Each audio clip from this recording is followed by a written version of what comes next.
मैं रविकांत आप सभी का अपने YouTube चैनल में एक बार फिर से स्वागत करता हूं और आज हम लोग बात करेंगे ग्लूकोमा के बारे में। ग्लूकोमा क्या होता है, क्या क्या इसके कारण होते हैं, सिम्टम्स क्या होते हैं और मेडिकल और सर्जिकल ट्रीटमेंट क्या होता है ग्लूकोमा का। ये सभी बातें आज के इस लेक्चर में हम लोग डिस्कस करेंगे। बने रहिए वीडियो में मेरे साथ। तो चलिए आज का लेक्चर शुरू करते हैं।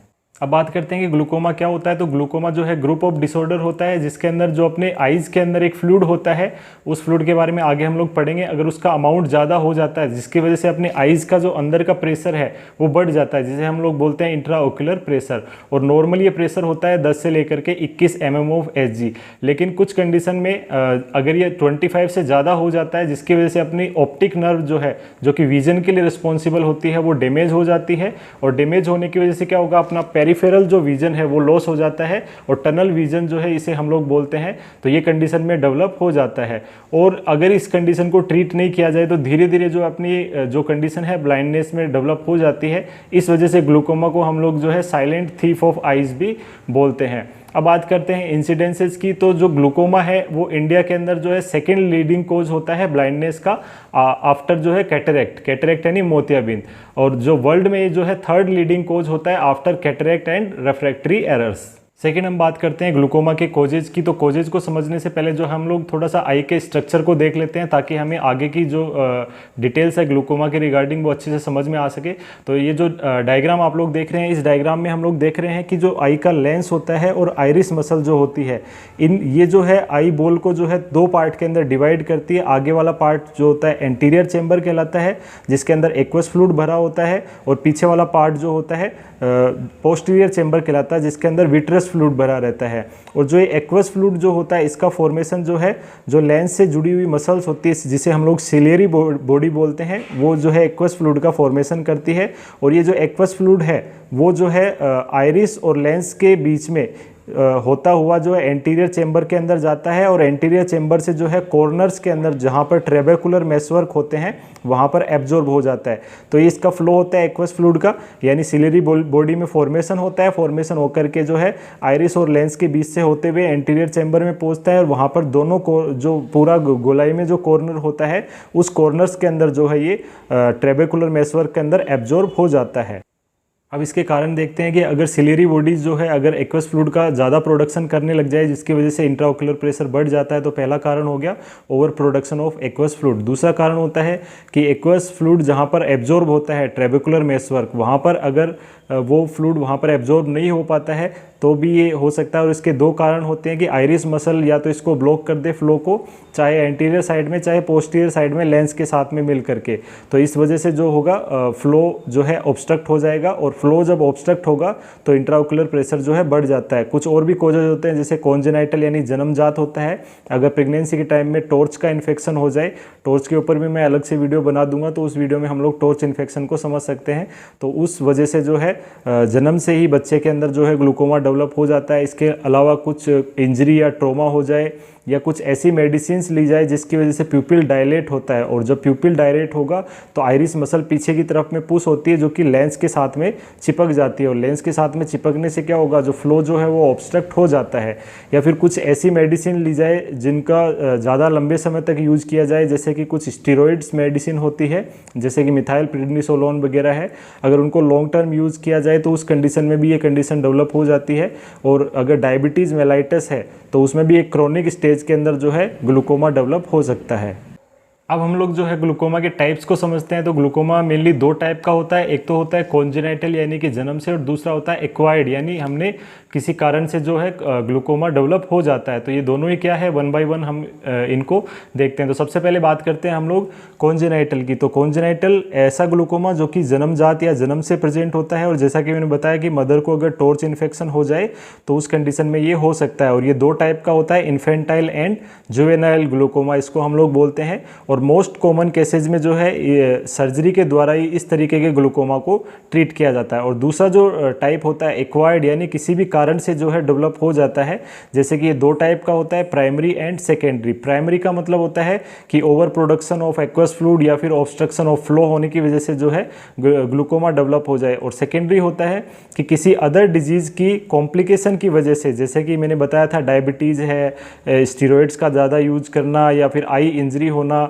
या फिर ऐसी मेडिसिन यूज करना जो कि प्यूपिल को डायलेट करती है, उस वजह से हो रहा है तो उसे हम लोग सेकेंडरी ग्लूकोमा बोलते हैं। फिर बात करते हैं कि प्राइमरी ग्लूकोमा जो होता है वो होता है दो टाइप का, जिसे हम लोग ओपन एंगल ग्लूकोमा और क्लोजर एंगल ग्लूकोमा बोलते हैं। तो ओपन एंगल में क्या होता है कि लेंस जो होता है उससे जो है आइरिस चिपक जाती है, जिसकी वजह से क्या होगा, जो अपना ट्रेबेकुलर मेसवर्क का जो एंगल है वो तो ओपन रहेगा, लेकिन जो है फ्लूइड ही नहीं आ पाएगा, यानी जो अपने सिलेरी बॉडी से जो फ्लूइड बन रहा है वो एंटीरियर चैम्बर में नहीं पहुंचेगा। तो उस वजह से क्या होगा, पोस्टीरियर चैम्बर में प्रेशर बढ़ता जाएगा, जिसे हम लोग बोलते हैं open angle glaucoma. Closure angle में क्या होता है कि जो अपनी प्यूपिल होती है वो एंटीरियर साइड में जो आने की वजह से क्या होगा, जो ट्रेबेकुलर मेसवर्क का जो कॉर्नर जो हम लोग देख रहे हैं डायग्राम में वो ब्लॉक हो जाता है, और ब्लॉक होने से जो है आइरिस से ब्लॉक हो जाता है, और आइरिस से ब्लॉक होने की वजह से क्या होगा, ड्रेन नहीं हो पाएगा एक्वस फ्लूइड, और जिसकी वजह से जो इंट्राओक्युलर प्रेशर बढ़ता जाता है। और जो ओपन एंगल ग्लूकोमा होता है, ओपन एंगल जो है मोस्ट कॉमन टाइप होता है, इसमें जनरली पर्सन को कोई भी पेन नहीं होता है, डिफिकल्टी इन विजन जो है शुरुआत में नहीं होती है, बट धीरे धीरे जो है प्रोग्रेसिव लॉस ऑफ विजन होता जाता है, इसीलिए इसे हम लोग साइलेंट थीफ ऑफ आई भी बोलते हैं। और क्लोजर एंगल जो ग्लूकोमा होता है उसमें क्या होता है, ये अचानक से होता है, सडन सीवियर पेन होता है, ब्लरी विजन हो जाती है, और इस कंडीशन के अंदर जो है मेडिकल इमरजेंसी होती है और इमीडिएट ट्रीटमेंट की रिक्वायरमेंट जो है पेशेंट को होती है। अब बात करते हैं ग्लूकोमा के साइन एंड सिम्टम्स यानी क्लिनिकल फीचर्स की। तो ग्लूकोमा के पेशेंट के अंदर जो है आइज जो होगी वो बल्जी दिखाई देगी, और दूसरा जो इसके अंदर क्या होगा, पेशेंट को जो है टनल विजन दिखाई देगी, यानी उसकी जो पेरिफेरल विजन है वो लॉस हो जाएगी। अगर पर्सन को ओपन एंगल ग्लूकोमा है तो हो सकता है कि पेन नहीं हो, लेकिन अगर क्लोजर एंगल ग्लूकोमा है तो पर्सन को सीवियर पेन होगा, और पर्सन की जो ब्लरी विजन होगी, पर्सन को धुंधला दिखाई देना स्टार्ट हो जाएगा, इंट्राओक्युलर प्रेशर जो है उसका 25 से ज़्यादा हो जाएगा, और ऑप्टिक नर्व जो है उस पर्सन की डैमेज हो जाती है। डायग्नोस्टिक इन्वेस्टिगेशन की बात करें तो इस तरीके के पर्सन में जो है फिजिकल एग्जामिनेशन और हिस्ट्री ली जाती है, उसके बाद में जो पर्सन में एक टेस्ट परफॉर्म किया जाता है जिसे हम लोग टोनोमीट्री बोलते हैं।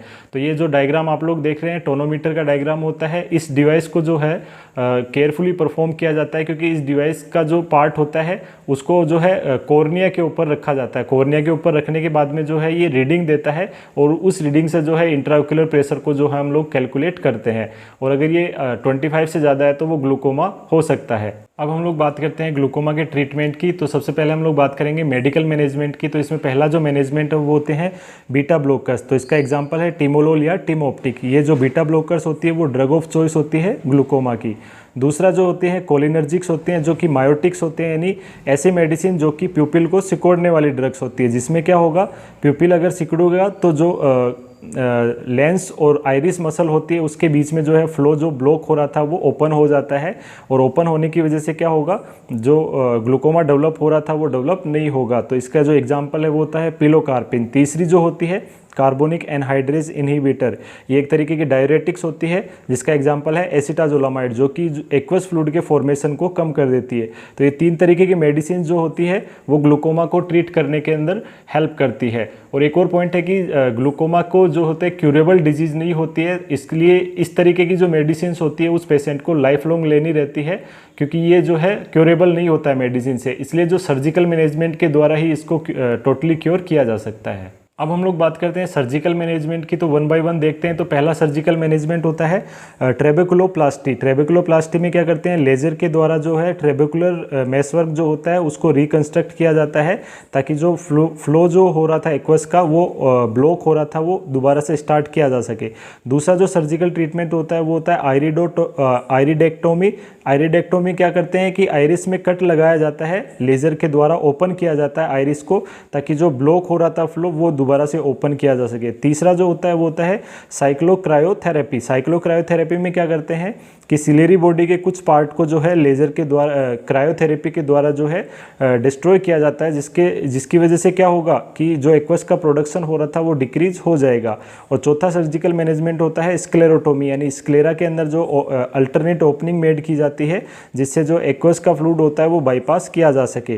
तो ये चार तरीके के ट्रीटमेंट होते हैं सर्जिकल ट्रीटमेंट, जिसके द्वारा ग्लूकोमा को ट्रीट किया जा सकता है।